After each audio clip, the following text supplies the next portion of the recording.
Surxondaryo viloyati Ichki ishlar boshqarmasi ogohlantiradi.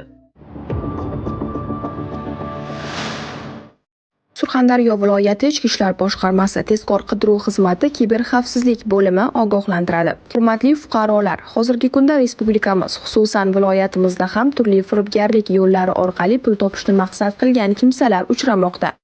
Sizga Telegram ijtimoiy tarmog'idan har xil turdagi sudga chaqiruv apk, sizning videoingiz tarqaldi, buni ko'ring. Soliq inspektor apk, YouTube apk degan har xil turdagi virusli dasturlarni telefoningizga yuklab olishdan saqlaning.